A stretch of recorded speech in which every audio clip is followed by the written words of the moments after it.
Okay, hello everyone. My name is Wesley. This is Woo Can Cook. Today I am doing a Japanese style curry over rice with chicken. Today we're doing it with chicken. The recipe that I'm working off of is a recipe that I actually wrote myself, which is loosely based off of replicating my mom's curry, which is actually a Chinese curry. As I recently discovered, it's actually not a Japanese curry, it's a Chinese curry. And the more that I've looked into it, the more that I've discovered that Chinese curry and Japanese curry are very, very similar, if not pretty much indistinguishable, other than the culture that it comes from and a couple of very key elements. So we're going to be running through some of that today, what makes a Japanese curry versus what makes it a Chinese curry, and kind of what is the difference between the two. And then we're going to eat it. So if you have any questions, feel free to ask me. Drop your questions in the comments. I don't know everything about Japanese curry, but I know lots of stuff, so hopefully I can be helpful or informative, or at the very least, fun to watch. As with pretty much everything that I cook on stream, this particular recipe has this particular stream has a recipe that goes along with it. That's up on my YouTube channel. A couple folks are already watching on YouTube. Many folks watch regularly on YouTube, so if you haven't already bopped over and checked out the YouTube channel, I recommend checking that out. It's lots of fun. So that's where all of the recipes for the streams that we do live. That's also where I keep a nice schedule of all of the things that I'm going to be cooking in the next coming weeks. So if you're interested in cooking alongside me and not just watching me cook stuff, you can pick up the ingredients beforehand and you can cook with me, so we don't have to cook alone. Always more fun to cook with other people, and then we can kind of share in all of these stupid mistakes that we make, because I know that I make lots of mistakes. So right, so as with many recipes that I've written, pretty much every savory Chinese recipe that I've ever written, I'm starting off with 4 cloves of crushed and minced garlic, followed by some finely minced ginger. Some folks have recently asked me about what to do about sprouted garlic. Sprouted garlic, if you've been watching me over the last minute, is what happens when you leave it sitting out for too long, and essentially what happens is it starts sprouting a new stem. And what that's essentially a sign of is that your garlic is trying to grow a new head of garlic. So not a terrible sign. You can still totally eat it, but I would probably not eat that sprouted bit because it will give you some kind of indigestion eventually. So don't throw it out, but do make sure that you pick out the stem. Oh, we're on the wrong camera. Thank you for catching that. Yeah, nice walk though. So that means that no one did see that. But if you do see that your garlic has sprouted, that's not the end of the world. Just make sure that you pick it out. So the garlic that I'm eating today is pretty old garlic because I inherited it from my mother-in-law, who I think I inherited it from my mom, who inherited it from my mother-in-law, who I think had it for a couple of weeks. So it's a little bit old, but it's still totally edible. All you have to do is just make sure that you pick out that stem first. So if you're wondering, it looks like this. So with all of these funny looking stems that are popping out of your garlic, when your garlic starts looking like that, it's not the end of the world. Don't throw that away because it's still totally edible. It just means that it's starting to sprout, so just pull those stems out before you eat it. Alright. What temperature am I cooking at? Yeah, that's actually a good question. So I'm betting the reason that you're asking that is because it's pretty uncommon to do a Japanese curry, or really any curry, or really anything that takes a cook time in a wok. For the most part, we avoid using a wok for things that have super long cook times because they tend not to be super great for long cook times because they have low heat retention. And what that essentially means is that, unlike a Dutch oven, which has a really, really thick bottom, and just generally is a very, very heavy and sturdy pot.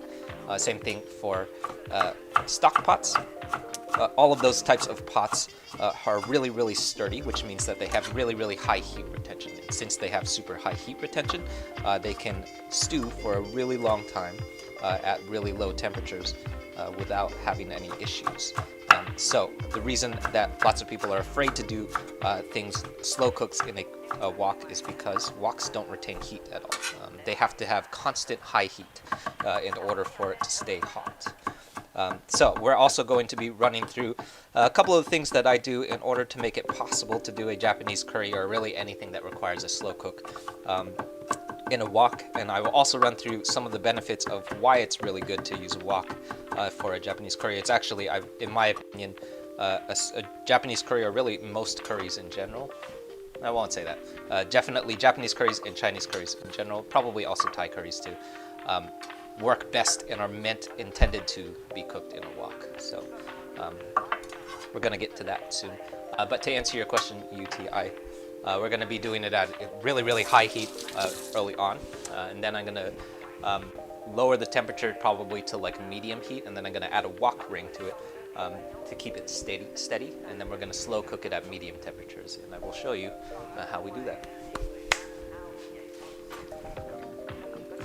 Right, next up, so I just finished cutting up my garlic and ginger. That's going to be our base layer of umami and really our aromatic elements that we're going to add to the wok very, very first.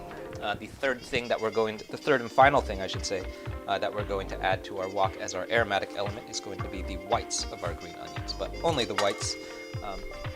So what I'm going to do, because I only want to use the whites as our aromatics, is remove the green portions of all of my green onions, and then we're going to chop those up separately. So if you've watched these streams before, you'll know that I do this for many, many different uses of green onions.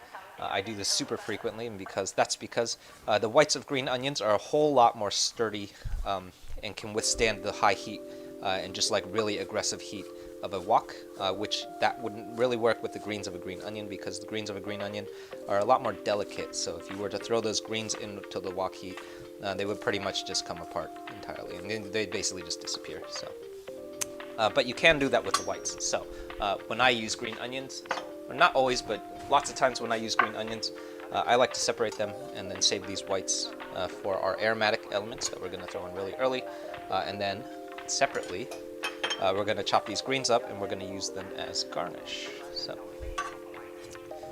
getting to our greens, since we're going to be using these greens as a garnish, I feel like I say this pretty much every time I chop green onions, but since we're using them as a garnish, I love chopping them on a bias. So if you'll notice, I'm actually chopping these slightly diagonally, and what happens is you get a nice larger bit of green onion that kind of like sits on top of the whole final dish, and holds like a little bit more of a physical presence in your final dish than you would if you had just chopped it straight. So we're looking for is something like this. So we're looking for bits of green onion that are large, diagonal, and occupy a little bit more physical space than a straight cut green onion. So hello to everyone just joining. My name is Wesley. This is Woo Can Cook. Today we're doing a Japanese-styled wok fried chicken curry. Few things to talk about the origin of a Japanese curry. The curry that we're doing today is a recipe that I wrote that is loosely based off of my mom's curry. In this case, it's based off of, I think it's a recipe that she was originally working off of from cookbooks at some point. But I got my hands on the original recipe, and it is not at all what she was cooking. So I have kind of riffed off of that quite a bit, and now we're here. If you're interested in reproducing what I'm cooking today, I recommend hopping over to my YouTube channel, where there's lots of fun content, including the recipe for this exact curry. Pretty much everything that I cook on stream has an associated recipe video that goes along with it, and that generally moves a little bit slower, kind of talks my way through all of the things, and like the general decision making that goes behind some of the things that I'm doing, why I do certain things in a recipe, why I don't do certain things that are probably more common to happen in a recipe, all those sorts of things, and kind of like talking our way through decision making. Especially for like a curry like this, because it kind of was like really essential to, it was one of the big things that I used to eat when I was a kid. So lots of times when I do recipe videos, I'll probably talk a little bit about like where I learned how to cook this particular version of this particular curry, what I'm like really basing it off of. So today's curry is actually based off of my mom's curry, stuff like that. That kind of happens a lot. We've also been doing a whole series on Bay Area restaurants. So last Friday I released a recipe video for a pad see ew that was based off of a pad see ew from a restaurant here in Oakland called Nicha Thai. Friday before that, I forget what we did the Friday before that. I think that was, I forget. Oh, Friday before that, that was Westlake Soup, and we did a recipe for Westlake Soup from a restaurant in San Francisco called Dragon House. I've also been like cooking my way through the Panda Express menu and sort of like diving into Chinese American food, why Chinese American food looks the way that it looks, and kind of like what happened to Chinese food when it came to America and why it looks the sort of way that it kind of looks. So if you're interested in stuff like that and not just watching me cook stuff, or if you're just interested in watching me cook more stuff on the internet, that's a fun place to be, and I definitely recommend hopping over to YouTube too, where a couple folks are already watching us live stream. Always cut away from me. Yeah, totally. The only time I ever cut towards me is when I'm doing the diagonal cut for dice, which requires going in this direction, which is not really away from you. Okay, next up, so for this particular curry, I like doing this particular curry with chicken breast. If you don't have chicken breast, you can also use chicken thigh too. It'll work just fine. My experience kind of ends up being pretty similar either way. So use what you have. I think a little bit more fat is not going to hurt you. But if you are using chicken breast, make sure that you flatten it out first. Because chicken breast, if you've ever worked with chicken breast before, you'll know that chicken breast is very unevenly shaped. So you'll probably find that some of it is a little bit larger here, and then some of it is a little bit thinner over here. So if we were to cut that without flattening it out first, you would end up with some really large bits of chicken, some really small bits of chicken, and then what happens when you have uneven cuts of chicken is that you have unevenly cooked bits of chicken, which is really detrimental to your final dish. So for the chicken, we're going for like maybe half-inch pieces of chicken. Not super particular about the size here, although we do want to keep in mind that this is going to cook for quite a while in the wok for the slow cook, which means that we do want to make sure that it is large enough to withstand a really long slow cook. So not super long, but it is probably going to be cooking in the wok for at least maybe 20 minutes at least. So be careful not to cut your chicken too small, otherwise you're going to end up with just disintegrated bits of chicken because it's been in the wok for so long, and then it just sort of falls apart.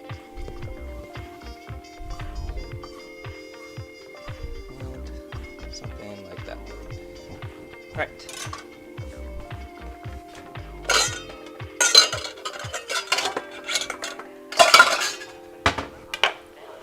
So for the chicken, I'm going to do a really quick marinade, nothing super complicated because curry already has quite a lot of things going on in its curry base. But I do want to impart a little bit of flavor to our chicken independently, so I'm going to add 4 tablespoons of soy sauce and then just a pinch of kosher salt.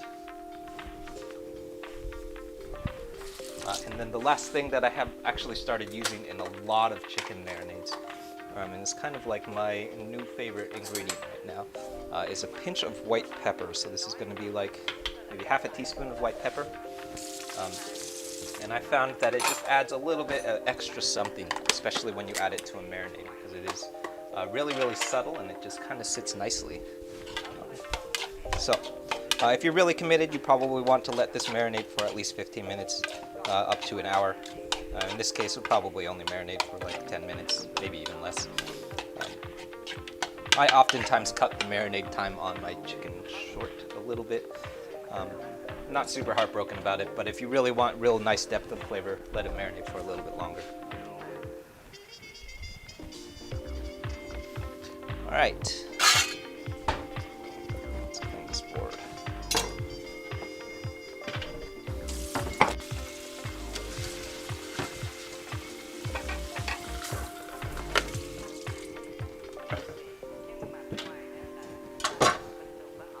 So, next up, the very final thing that I'm going to do before we head over to the wok is combine all of our wet ingredients. So, I have started doing this almost for everything that I cook, but definitely for everything that I cook in a wok. And that's because in a wok fry, things start coming together really quickly, and it's really hard to keep a good monitor on the way that things taste unless you taste it beforehand. So if you combine all of these ingredients in off heat before you head over to the stove, you have an opportunity to really understand what you're really adding to the curry. before you add it. So if your sauce is like not salty enough, if it's lacking in some kind of flavor, you'll know. So oftentimes when you see like restaurant chefs doing this, you'll see them just dumping it straight into the wok.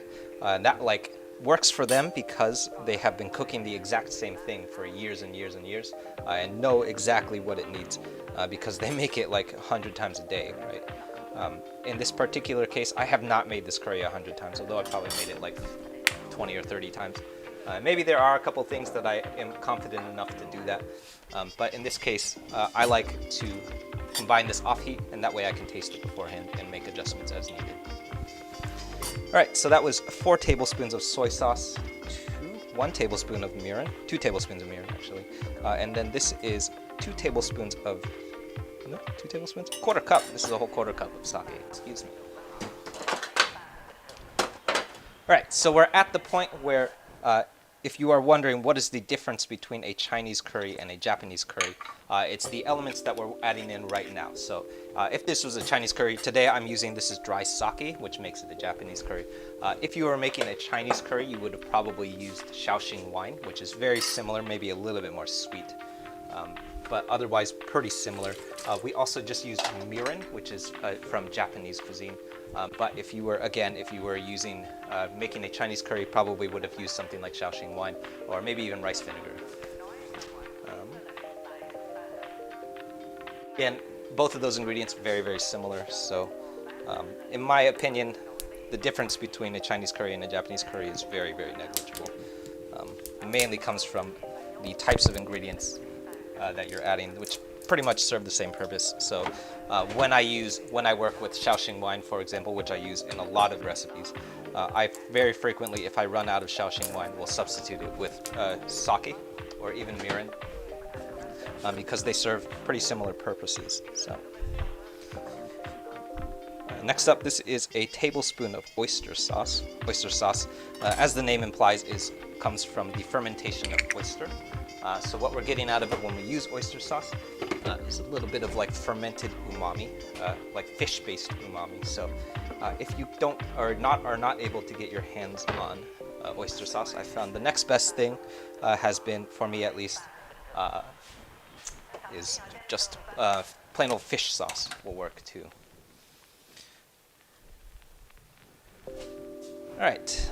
And the very last thing that we're adding to our wet ingredients is 2 tablespoons of miso paste. Again, once again, if you're looking for what makes the difference between Japanese and Chinese curry, this is definitely a big difference maker. So miso paste comes from Japanese cuisine.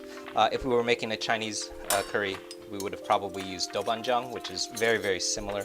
Miso paste comes from the fermentation of soybeans, I believe. Dobanjang comes from the fermentation of red chilies. Both very, very similar, like similar qualities of umami that you derive from it. I would say dobanjang maybe a little bit more spicy, but essentially serving the same purpose.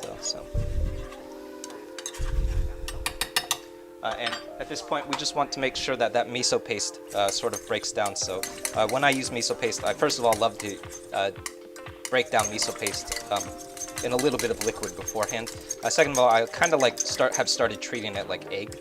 And I just really want to make sure that all of that miso paste is not clumping together, so we don't have large clumps of miso paste here.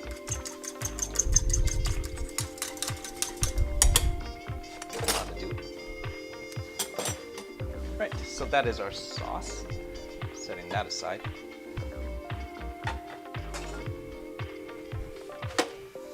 And let's see. The very last thing that I'm going to put together before we head over to the stove is our cornstarch slurry. So you will see the use of cornstarch and cornstarch slurries come up especially in Chinese food, but I feel like just generally in Pan-Asian cuisine a lot, is the use of cornstarch and specifically cornstarch slurry. And essentially what we're going to do is dissolve 2 tablespoons of cornstarch in a tiny bit of water. So what we're after here is just essentially making sure that we don't have solid clumps of cornstarch anymore. So the amount of water that you're adding is not super important. What is important is that you don't see solids of cornstarch anymore. And what we're going to do is we're going to add this to our curry at the very end, and that's going to dissolve into our curry and be the last element that sort of creates a nice, thick, and really rich curry. So it's going to tighten the whole thing up, which is why we add it at the very, very end. And that is our cornstarch. So that should be it. Okay. Hello to everyone just joining. My name is Wesley. This is Woo Can Cook. Today we're cooking up a Japanese-styled curry that I have done on live stream many times now, at least 3 or 4 times on stream. I also did a recipe video for this particular curry, as I do for pretty much everything that I cook on stream these days. So if you're interested in cooking stuff yourself and not just watching me cook stuff, that's definitely a fun place to be. I've also gotten in the habit of announcing all of the things that I cook on stream beforehand, at least a couple weeks beforehand. So I think the next week and a half, 2.5 weeks maybe, are posted up on YouTube. So you can check out what I'm going to be cooking. Take a look at like what looks interesting to you. If you're interested in cooking alongside me, I generally move pretty slow, I feel like. And I think that I just move a little bit slower, probably because I'm talking to you guys. So it's generally pretty easy to follow along with me. Or if you're having trouble keeping up, you can also just ask me. And I'll definitely do my best to help out. So always more fun to cook alongside me or cook with other people. So if you're interested in cooking stuff yourself and not just watching me cook stuff, that's definitely a fun place to be. It's also where, as I mentioned, all of the recipes for the things that I cook on stream live. So this particular recipe, I think this was maybe the second recipe that I ever did on the Woo Can Cook channel, which is super fun. So that also lives over on YouTube. I believe I did that with tofu when I did the original recipe. So I also, other than that, we release new recipes every Friday, and then live streaming 6:30 PST every Tuesday and Thursday, 6 o'clock every Wednesday, and new recipes every Friday. So lots of fun stuff hopping up on the YouTubes. So if you're watching on Reddit, that's the YouTube channel at the bottom of the screen. If you're watching on YouTube, that's the channel you're already on, so you already made it. We're working our way to a 1,500 YouTube subscriber count by the end of the month, by the end of January, excuse me. So if you want to help us out making that count, pop over to YouTube, check it out. All right, so over on the stove, I have my wok has been heating up for quite a while. Let's see, we have 24 hours. Yeah, my wok is ripping hot at this point. We have 24 minutes to finish this curry. I think we should be able to do it in 24 minutes. What I'm going to do, so at this point we're really just treating our curry like any other wok stir fry. So I'm adding cold oil to my very, very hot wok. And then in Chinese cooking, we call this a long yao, which is essentially spreading that oil over our hot wok, creating a really, really nice non-stick surface on our wok. So then I'm adding, this is my aromatics, so that's garlic, then my ginger, and finally the whites of my green onions. And then we're going to stir fry this for just long enough until it becomes fragrant. So usually for me that's about 10 seconds, although that can differ depending on how hot your wok is really. So use your nose and smell. When you start smelling ginger and garlic, you're about there. Next up, I'm adding my chicken to the wok. If you're watching, if you're paying attention, so what I just did is reserved about as much of that marinade as possible. So I'm holding back as much liquid from my marinade as I possibly can. And that's because we want to reduce the amount of liquid that's in our wok as much as we possibly can. Just to make sure that we don't have a buildup of moisture in the wok. So if you've watched these streams before, you'll know I have talked about this many, many times.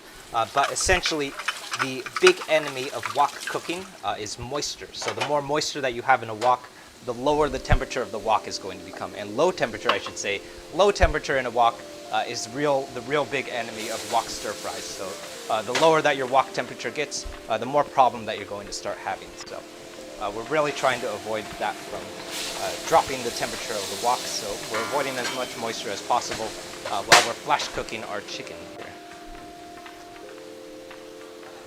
All right. So our chicken is, I'd say, like maybe 50% cooked through, which is just about as far as I want it to get. We don't need our chicken to be completely cooked through. We're just looking for it to be flash cooked, and we're really just trying to impart some smokiness and like the wok fry of our chicken.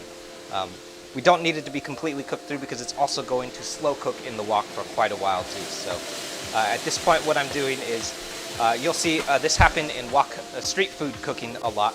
I'm moving everything to one side of the wok, and then what I'm going to do is add my dry spices ingredients at this point. So I love adding dry spices to hot woks, especially making sure that it makes contact with the hot oil. So what happens when you add dry powder, a dry curry powder, for example, to a hot wok is...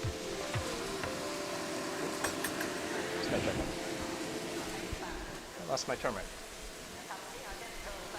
So what happens when we add that dry curry powder to the hot wok is essentially it's releasing all of the fragrance of the curry powder. So we're making very deliberate effort to make sure that that curry powder is coming in contact with the hot oil. There it is. So that was 3 tablespoons of curry powder. This is 1 teaspoon of turmeric. And then the one thing that really doesn't belong here, that was a teaspoon of garam masala, which really does not belong in a Japanese curry. But I gotta tell you, it really works.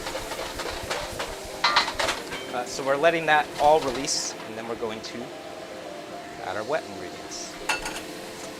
So at this point, I'm turning my fire down, and at this point, we're really just going to start treating our wok like you would treat any other Dutch oven. Is we're going to start doing our slow cook on it. So I just added a wok ring, which is going to keep the wok steady because my wok is round bottomed. And then I added my wet ingredients, which we combined a little bit earlier. And finally, this is half a cup of beef stock.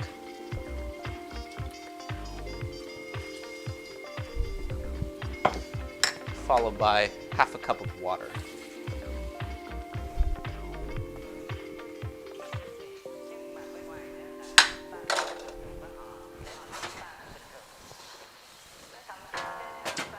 And at this point, we're going to let that stew for a little while, and then we're going to circle back and kind of multitask here and do some root veggies. So we're going to let that slow cook for a little while, and while that's going, I'm going to do some potatoes.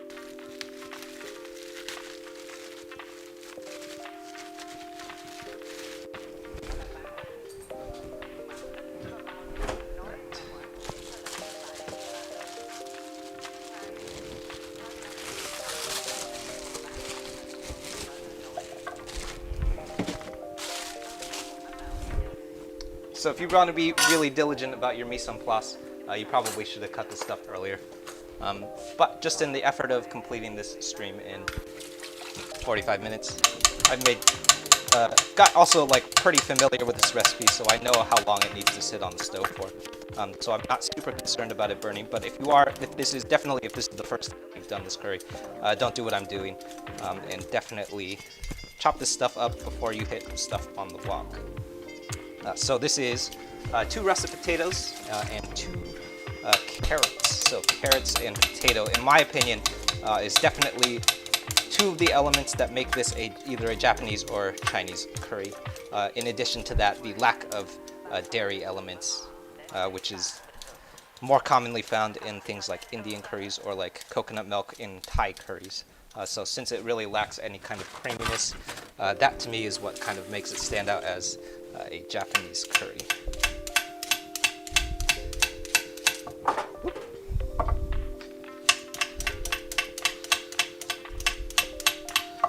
All right.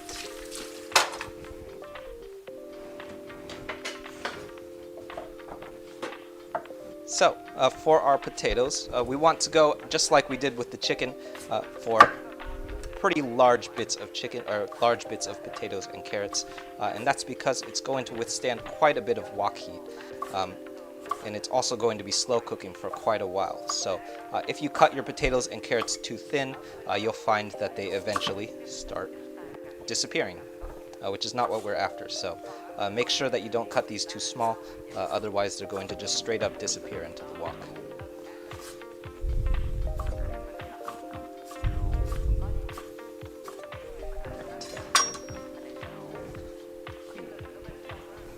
Let's see.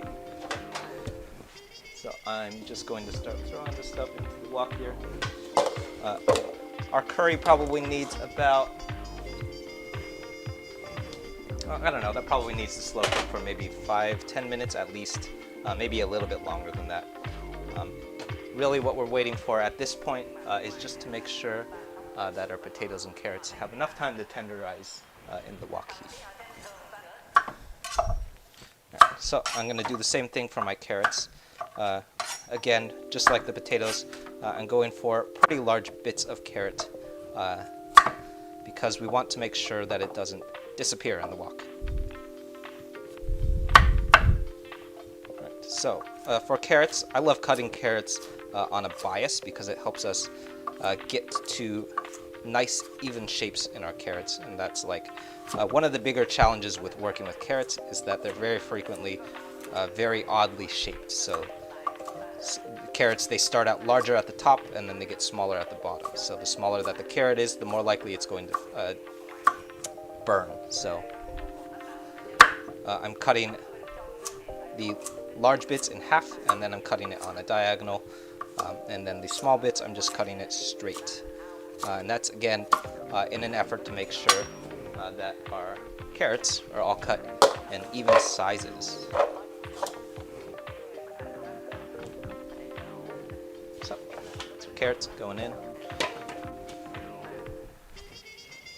And then at this point, we're really just waiting for our root veggies to tenderize. So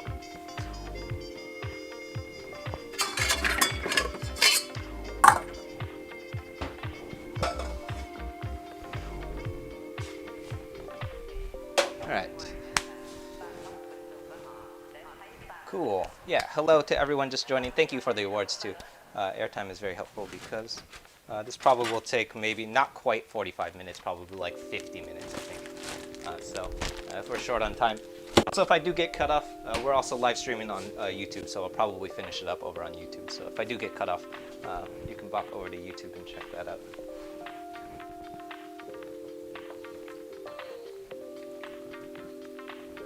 All right.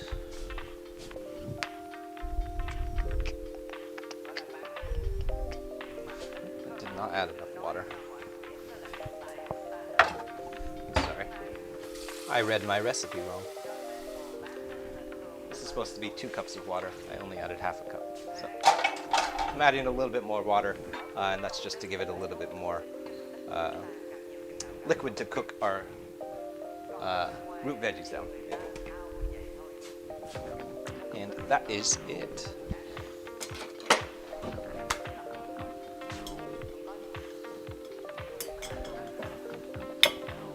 So at this point, we're really just waiting for the long cook to start breaking down root veggies. That will probably take about 10 minutes. We want to keep an eye on the liquid in the wok and make sure that it doesn't get too low. If that liquid gets too low, eventually the water level will drop below where the root veggies are, and then those root veggies are no longer going to be cooking. So a couple folks asked a little bit earlier about how I have started approaching doing this curry on a wok, or I think someone asked earlier what temperature you use on the wok in order to do a Japanese curry in a wok fry, which is tricky. So the reason that lots of folks are afraid to use a wok for things like curries or just generally anything that requires a long, slow cook is because woks have poor heat retention. So because woks have poor heat retention, what that essentially means is that they dissipate heat really quickly. So woks, unlike things like a stock pot or a Dutch oven or even like a thick bottom frying pan, are made of very, very thin material. So in this case, my wok is made out of carbon steel. So it dissipates that heat extremely quickly. So that means 2 different things. So the number 1 thing that it means is that it heats up very, very quickly. The number 2 thing that it means is also cools down very quickly. So that aspect of losing heat really, really quickly is a big problem for slow cooks because it means that if you don't have constant heat on the wok, eventually what's going to happen is that it just loses all of its heat, which is a problem. So I found that it actually has not presented that much trouble for me when I use my wok for long, slow cooks like a curry, as long as you approach it properly. So what I love doing, and I used to do this curry for several years in a Dutch oven, which is a thick cast iron pot, which is great for long cooks because it's very thick and retains that heat very well, so it slow cooks really well. I've started doing it in a wok more lately because what it allows you to do is do all of that stir fry early on. So you get to do things like flash cook your chicken, which we did. That was the very first thing that we did, which is really great because that means that you get to impart what I guess like in Chinese food you call a wok hei, which is like the smokiness that you get from wok cooking. So the chicken will have a slightly different flavor because it is cooked on extremely high heat. So you have that nice tender chicken that's cooked on really, really high heat for a really, really brief amount of time. I think the chicken was only cooking for like less than a minute probably before we started slow cooking it. So I love using the wok for this purpose because it means that we can do two different things in the same pan. We can do our flash cooking, and then once the flash cooking is done, we can start doing our slow cooking. So I found that actually not really any problems present at all when I do use my wok for long, slow cooks like this. So to answer someone asked this question earlier, is like what temperature are we doing it at? So we started the wok out at very, very high heat. That was like about as hot as my wok will get. And that was when we were doing our flash cooking. And then once that was done, I turned our fire down. So now we're at medium heat, maybe like medium low heat. And then now we're just slow cooking. So we're letting it simmer for maybe 5-10 minutes, just long enough for our root veggies to start becoming a little bit tender and just like everything to be a little bit more cohesive. So we're waiting for that liquid to boil down a little bit. And then the very last two things that we're going to add will be our onions and our cornstarch slurry. So this is our onions. This is actually 3/4 of a sweet white onion. I like to use half of a sweet white onion, but I actually had an extra quarter of an onion, so this is 3/4 of an onion. And that's going to be the second to last thing that we add. And the very last thing is our cornstarch slurry. So the reason that I'm holding off on these onions is because onions have this quality because they're made mostly of water. If you add them too early, they will literally just completely disappear into the wok. So you will have no onions in your stew. If we had added these along with our root veggies and then just let them slow cook for 45 minutes or whatever, they would have totally disappeared. And that's because they're just made of water. So all of that water is going to evaporate from your onions, and then you're not going to have anything. You might impart some onion flavor, but the onion itself is not going to have any physical presence in the final cook.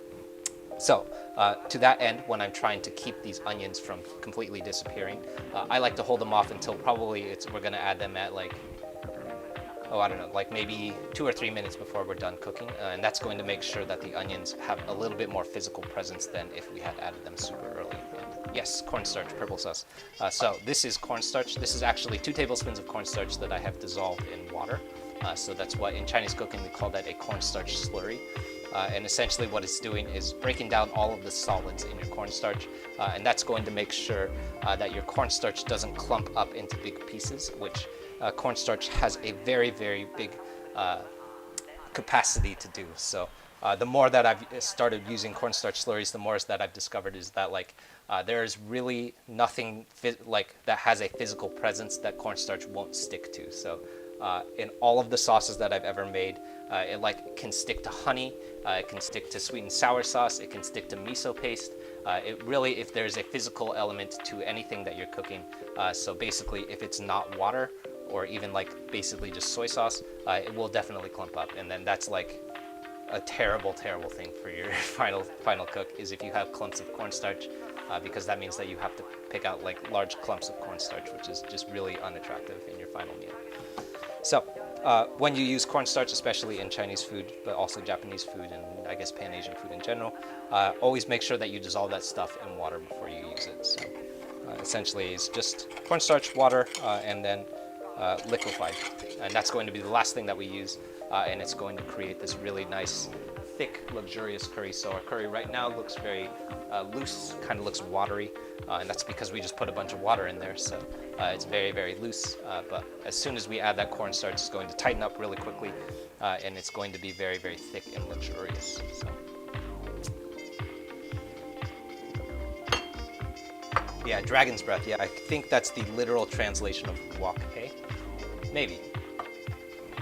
Actually, I don't know if that's true. I've seen that term thrown around quite a bit, though, as dragon's breath relative to wok hei. I'm not really sure what the actual translation of wok hei is. Just solve your cornstarch problem. Yeah, totally. I'm glad that's helpful. So the proportion of cornstarch to water is not super important.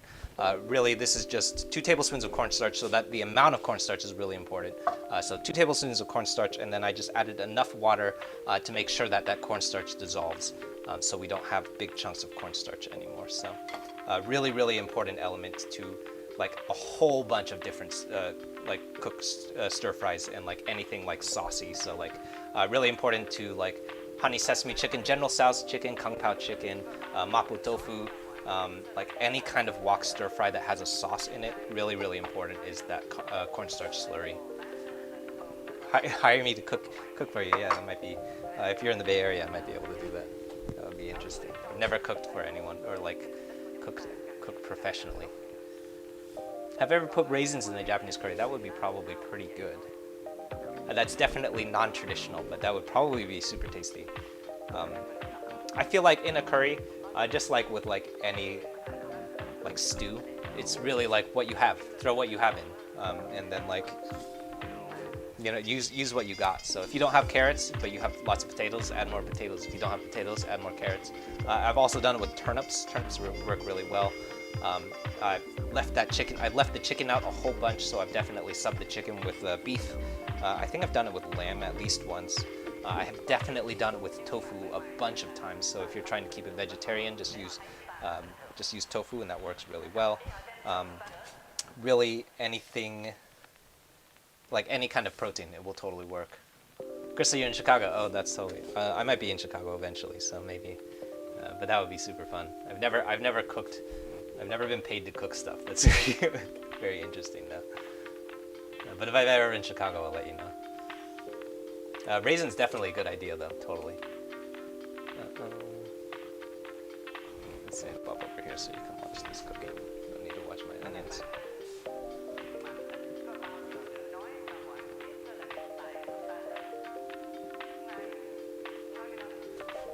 Stew, yeah. So not beef today. It's actually chicken. Sorry, Benji Gaming. That's chicken. So that's chicken breast. Although I guess it did look like beef for a second because I threw some garam masala on top. So it's actually chicken breast, but I have definitely done it with beef, and it works really well. So. All right. That's looking good. Hello to everyone just joining. I should start saying this more often. I often forget. My name is Wesley. This is Wu Can Cook. Yes. Do I have recipes available? Yes. So the recipes, I should probably say, my name is Wesley. This is Wu Can Cook. Today we're cooking a Japanese-styled curry. Kibbs, I know you just asked if I have a list of recipes available. So everything that I cook on stream comes from a recipe that I usually, or at some point, have posted on my YouTube channel. So, and that's the YouTube channel. If you're watching on Reddit, that's the YouTube channel at the bottom of the screen, which is youtube.com/WuCanCook. So pretty much everything that I cook on stream either has a recipe video that goes along with it, or will have a recipe video very soon. So oftentimes when I'm streaming, I'm probably also filming, and that's going to end up being a YouTube video for a recipe that I'll be releasing soon. This particular curry, though, was a recipe that I released very, very early. It was, I think, maybe the second recipe that I ever did for the Wu Can Cook channel. And that's up on my YouTube channel. So pretty much everything that I cook has an associated recipe video that goes along with it. Those are out every Friday. So last Friday I did Pad See Ew, which was a Pad See Ew that was based off of a restaurant here in Oakland called Nicha Thai. A week before that we did a Westlake soup, which is a soup that I've been eating since I was a little kid. Just generally kind of like cooking my way through a lot of the food from my childhood, and like kind of deconstructing how those things were assembled, and like figuring out how to recreate those things. And the very, at least interesting to me, is like what's really interesting about the way that I have like approached cooking things from my childhood is that like a lot of the things that I cook or at least a lot of the things that I was eating as a kid, especially the Chinese stuff, were pretty traditional Chinese things because my parents were cooking it. But at the same time, because I also grew up in California, but my parents were Chinese immigrants, a lot of it is like traditional Chinese food that is very, very influenced by American culture, and just like generally being a kid in California in the 90s. So like lots of times, so for example, I did a mushu pork, which is like generally like a pretty Americanized thing. But the version that I know how to eat and make is very, very traditional. So it has a whole bunch of stuff that lots of people probably won't be able to find, like wood ear mushrooms and like bamboo shoots, watercress, stuff like that. All of those things come from very, very traditional Chinese cuisine. But the version that I know how to make is served in an enchilada tray. And then kind of like cut up like you would cut it up in an enchilada tray. And that's because my mom used to make it for me. And that's like when you're a little kid in California eating Chinese food, that's the best way to get a kid to eat a bunch of veggies is to make it look like an enchilada. So the muchu pork that I know how to make, it looks like an enchilada. It's very Americanized, at least in that respect.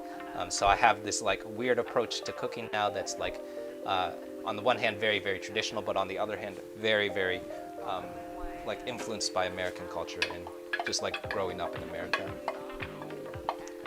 All right, so I'm adding my onions at this point. So this is the second to last thing that we're going to add. Our curry is probably like 3-4 minutes away from being done. So I'm adding my onions in very, very late just to make sure that they don't completely disintegrate. And we're gonna let that stew for maybe another 3 minutes. So if you're interested in stuff like that, especially the recipes, those are all over on the YouTube channel. We're working our way through a 1,500 YouTube subscriber count by the end of January, which I think will probably make, Crystal over on YouTube thinks that we'll make it to 2,000. I was going to tell her, if we make it to 1,500 this month, then we'll definitely do 2,500 by the end of the next month. I'm pretty confident we'll definitely hit 1,500. I don't know if we'll be able to make it to 2,000, but we'll try. So if you want and check out and cook some of these things yourself, I definitely recommend hopping over to YouTube, checking out some of those recipes because lots of fun recipes over there. In addition to that, I've also started posting a list of everything or a schedule of everything that I cook on stream. So you can find all of that schedule over on YouTube. So if you're interested in watching and cooking alongside me, definitely check out that schedule because I think the next 2 weeks of streams are going to be up on YouTube, at least I think the next of streams. So if you're interested in stuff like that, I recommend hopping over to YouTube, help us make our way to the 1,500 YouTube subscriber by the end of January. Ham Charles not showing up. I don't know what happened to Ham Charo, but Ham Charo is the hamster that eats ramen. He only gets to eat when people subscribe, so please subscribe. All right. If I do get booted from Reddit, I think I have like three minutes of airtime left. I think this maybe has another 10 minutes of cook time left. So I probably will get booted from Reddit unless someone donates airtime, which is totally not necessary. But if I do get booted, we're also live streaming right now on the YouTube channel. So if I do get booted, just pop over to YouTube and we'll finish up the stream over there. Am I a professional chef? Definitely not like a line chef. Although I guess I do get paid to cook stuff now, which is weird. No, I'm a professional musician. I play music for a living. But right now during COVID, there's no live music happening. So I started cooking stuff, and I started this Reddit channel and the YouTube channel. And I think that was in like May. So now I'm here making stuff. So all of the music that's going on underneath the voiceover of pretty much every stream. And every video is music from my band, which is called Trace Repeat. And I've also started putting out beats under Who Cooks Beats. So lots of fun stuff.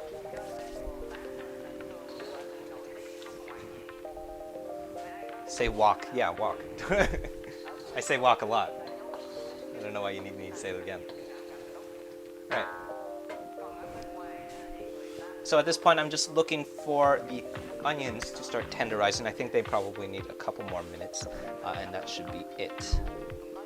What's my favorite Chinese dish? Ooh, good question. Probably mapo tofu, but that's probably because it's one of the earliest things that I can remember eating, period. Because my grandma used to make it. I think my grandma was making it for me when I was 2 years old.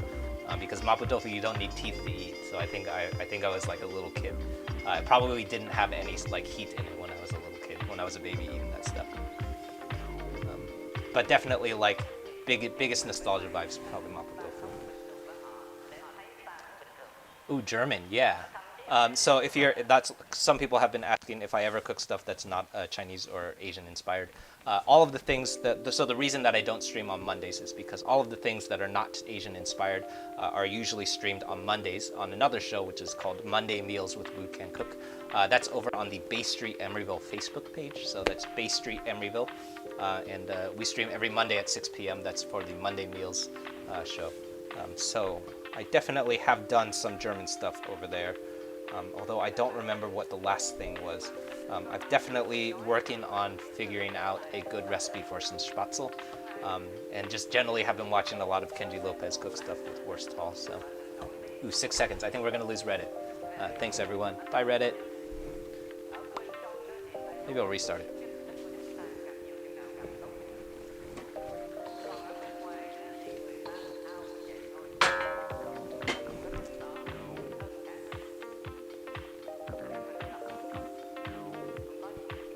Yeah, just restart it.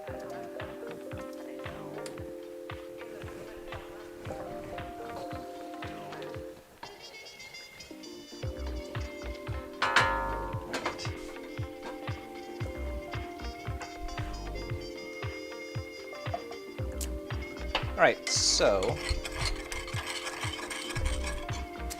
curry is about there. I don't know if it was worth it restarting this Reddit stream because we're pretty much done. But our curry is about there. I'm just adding our cornstarch slurry to our mix now. And you will notice that as soon as that cornstarch starts integrating with our curry, that the curry very dramatically changes its texture. So it's now gone from pretty loose, pretty liquidy, mostly water, like a combination of water and beef stock. And now it is this very, very thick, luxurious sauce. And that is the power of cornstarch, specifically cornstarch slurry. So you will find that the use of cornstarch slurry comes up in pretty much every kind of wok stir fry that I can think of. Facebook group, yeah, it is. Let's see, let me find it. Great. Oh, I can link it.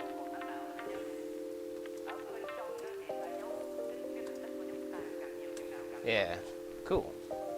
Yeah, so I think I've used the cornstarch slurry in pretty much every kind of wok stir fry that has a sauce element to it. And that use of cornstarch is what makes wok fries, or like wok stir fries, that really, really thick and luxurious quality, is that use of cornstarch.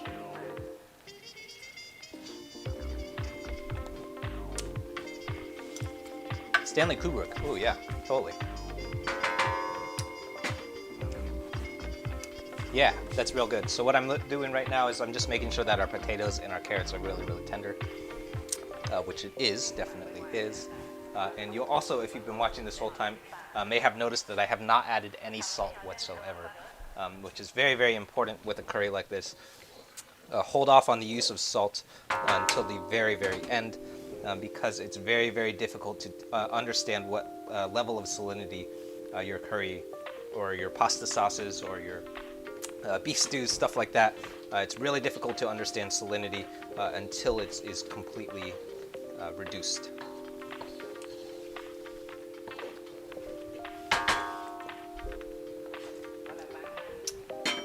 Yeah, that's good.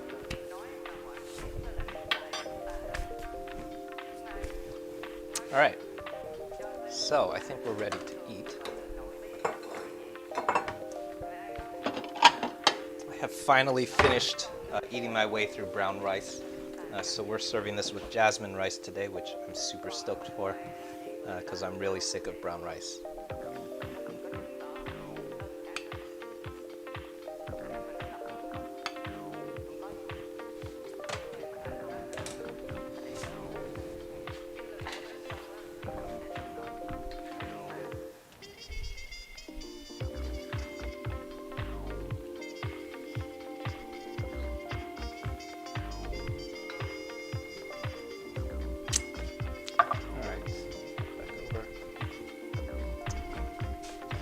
So, very last thing that we're going to finish with is a pinch of our green onions, one on top. That ought to do it.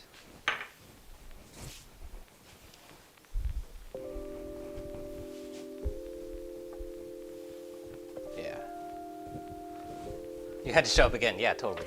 Thank you for following over. I'm not sure if it was super worth it to restart the stream because we're pretty much done cooking.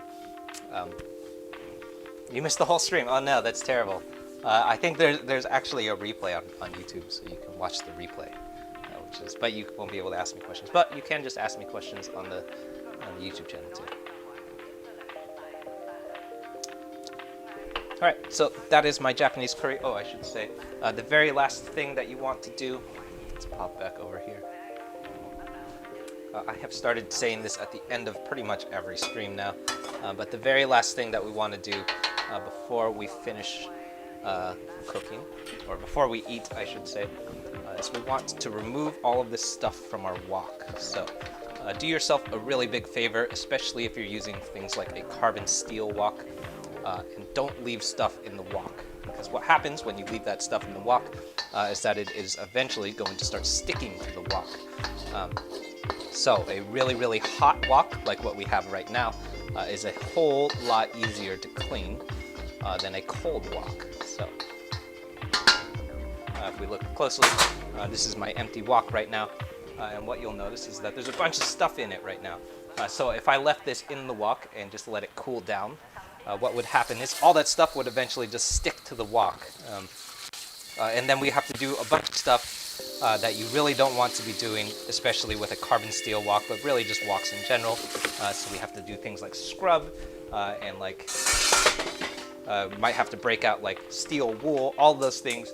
You have to start using sponges, all of those things. Not what you want to be doing on your wok, because when that happens, what you're really risking is scrubbing off the seasoning of your wok, which is not a good thing. So when it's still hot, you still have that really nice non-stick surface, so you can just pretty much rinse it off. So if you'll notice, I didn't do any scrubbing at all. I pretty much just took the sink, took some running water, and then just rinsed it off, and everything just came right off as soon as I rinsed it. And that's because while the wok is still hot, you have a really nice non-stick surface. Once it cools down, you're gonna have a bunch of stuff start sticking to it. So do yourself a big favor. I know this is super annoying to do because there's food to eat right in front of you right now. But the last like 1 minute of thing that you do in your cooking should be clean your wok before you put it away. So also super tempting to do is to just leave stuff in the wok and then serve food straight out of the wok. Don't do that either, because you can very much damage your wok. So I'm rinsing it out, then I'm giving it a wipe down. This has like a half a teaspoon of oil, vegetable oil, and then I'm just coating everything in a thin coat of oil, including the bottom. Make sure that you do the bottom too, because when we coat it in oil, it's not just for the cooking surface, it's to make sure that it doesn't rust. So if you don't coat the entire portion of it, you will definitely start oxidizing. So, and that is how you clean your wok. You're gonna season it too, I guess. How often do I stream? Good question. Yes. So we're here streaming on Reddit and YouTube every Tuesday and Thursday at 6:30 PST, every Wednesday at 6 o'clock PST, and then occasionally I have been streaming on like Fridays and Saturdays, but not super consistently on Fridays and Saturdays. But definitely super consistently, Tuesdays, Thursdays, 6:30 PST, Wednesdays at 6 p.m. PST. And then every Friday, new recipe videos over on YouTube every Friday. So this Friday, so 2 days from now, this Friday, we'll be doing Beijing beef. So from a Panda Express hack based off of their deep fried beef recipe, which is called Beijing beef, which is definitely not Asian anymore. Beijing beef is just straight up American food at that point. But is also like genuinely one of the most delicious things that I have ever made in my life, because it's tempura battered deep fried beef. So that's a recipe that's coming up this Friday. Last Friday I did a recipe for pad see ew, which was basically a dark soy sauce Thai rice noodle dish. Friday before that I did a Westlake soup. Before that I think was Kung Pao chicken from Panda Express, and just generally working our way through a lot of the food from my childhood. I've been doing a whole series on Chinese American food, which is why I've been doing so many Panda Express recipes. Chinese American food has been really interesting to me because to me Panda Express and things like Panda Express and PF Chang's and like Chinese American food, Chinese food in America is not really Chinese food anymore. It's really just American food. So it's really interesting to me to deconstruct things like General Tso's chicken or Beijing beef or Kung Pao chicken or like all of these things that come from like very American qualities, and deconstructing it and looking at like what parts of it are still Chinese, what parts of it are really just American, and like what happened to Chinese food when Chinese people brought it to America and like inserted it into American culture, and like how did they get American people to eat it. So like in my experience, when I have been like hacking Panda Express recipes, a lot of it has just been like, oh, okay, just like add a whole bunch more sugar and make everything like saucier. So like more umami, more salt, more like flavor, more spiciness. Everything is just cranked all the way up. And that to me is like what Chinese American food is. Like all of the qualities about Chinese food that American people love. So like really saucy, really spicy, really salty, all of these things, taking all of them and then cranking all of those things up to 11. So that's been really interesting to me, is like diving into like Panda Express recipes and like kind of seeing how they work, how to recreate Chinese American food. And then like generally when I do, especially with the Panda Express series, generally when I do that, I'll probably do a second version, which I call the Wu Can Cook version, which is a second version that like removes all of those American qualities and then replaces them with authentic Chinese ingredients.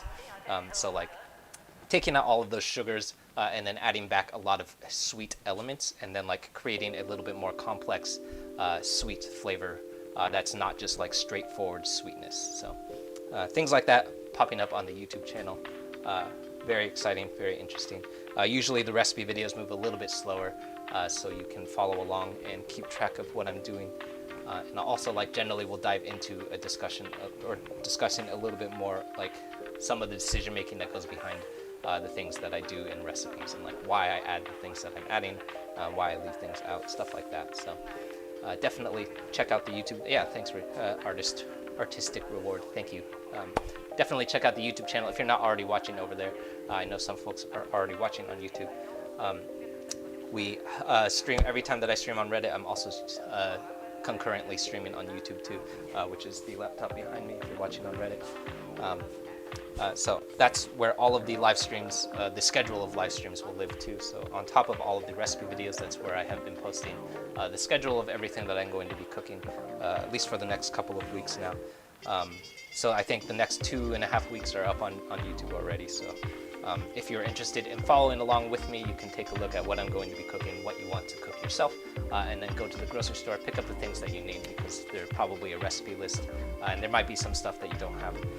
And then you can cook that stuff with me, so you don't just have to watch me cook stuff. It's always fun, always more fun to cook with other people. So that's always super fun. Yeah, sub. Oh, cool. Yeah, totally. There should be. Take a bite. Yeah.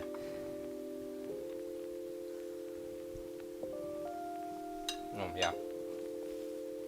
I've made this curry probably like 50 times now, so I'm pretty confident every time that I eat it that I know exactly what it's going to taste like. So, although it can taste a little bit different if you have a different type of curry powder. The curry powder is really essential. So, I've been like looking into figuring out how to make my own curry powder because the way that your curry will taste is very, very dependent on what kind of curry powder that you have.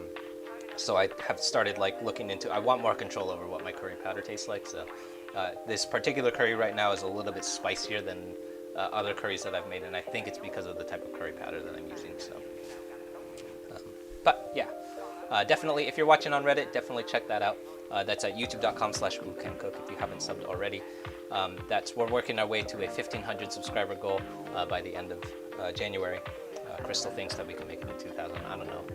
Maybe. I'm pretty sure we can make it to 1,500, and we'll probably like make it to like 1,700, or like, I don't know if we'll make it to 2,000. We'll see. If we make it to 1,500, then for February, I will say we'll do a 2,500 subscriber count, at the very least. So, anyway, thanks for hanging out and watching. Stick around and listen to some music. Oh yeah, I meant to start telling people. So usually when I finish these streams, I'm probably still here. I just like doing dishes and stuff. So if you have any questions, feel free to keep asking questions. Drop your questions in the comments. I'm still walking around cleaning stuff for at least a couple minutes. But the mic packs are off, so I'll probably have to respond in the comment section. So let me know if you have any questions. Feel free to drop them in the comments. I know that I miss questions all the time, so if I missed your questions, feel free to repeat them. That's not a big deal if you have to repeat your question. Well, thanks for doing Austin. Yeah, cool. I've been in Austin. Last time I was in Austin was for South by Southwest in 2018. Does it work with a regular pan? Yeah. I would say with a regular pot. So either like a big stock pot or a Dutch oven if you have it. Anything heavy bottomed. Oh, so nice. Cool. Anyway, thanks for hanging out. I'll be around cleaning, so if you have any questions, feel free to drop them in the comments.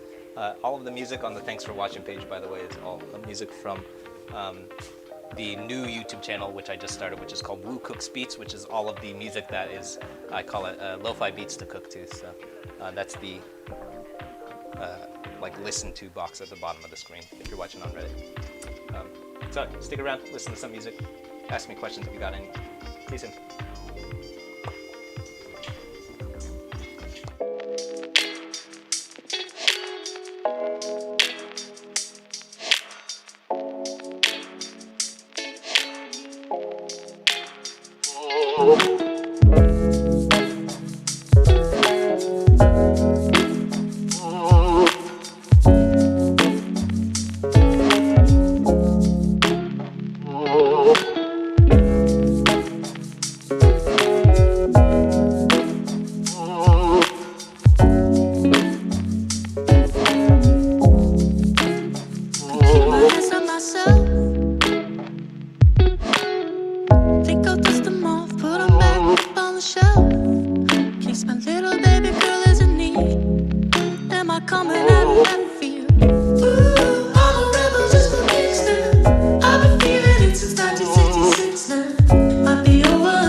Am I coming out of left field?